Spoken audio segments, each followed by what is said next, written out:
Yeah, and Yeah. yeah. So music really has an ability to impact our feelings. You know, a lot of people will say the reason they like Bethel music or NAR music is because of the way it makes them feel. And Bill Johnson thinks that that's a feature of music that should be exploited. That music, what we say in our book is NAR music divorces the heart from the head, which makes people vulnerable to deception. But Bill Johnson thinks that's actually a feature of music that should be exploited. He's actually said music bypasses all of the intellectual barriers. And when the anointing of God is on a song, people will begin to believe things they wouldn't believe through teaching. But that's actually dangerous because when people divorce their head from their heart, you know, it opens them up to all kinds of deception.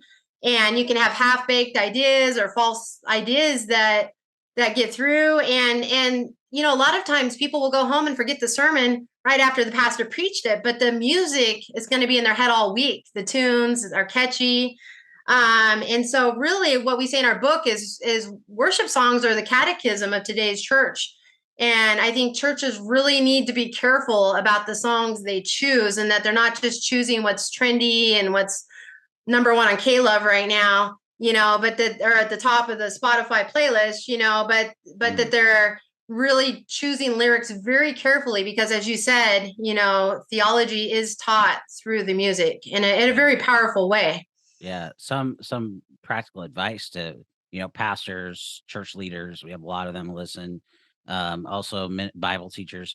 Just as an elder board, if you're a pastor, you're on an elder board, just decide that whatever is sung is going to go through the elder board, and then the worship pastor, worship leader is going to, you know, be involved. So all the service matters, not just the.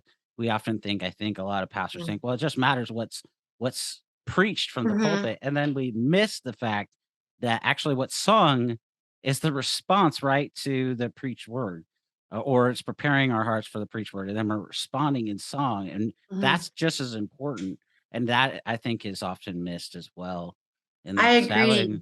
contemporary church. So And we don't want to use anything in our churches that will make people more receptive to NAR teachings or that will further the NAR agenda. You know, we need to be careful about that. And as you said, the royalties fund and fuel the NAR movement, the millions of dollars they make a year. And it's not just the money they get when we use the songs.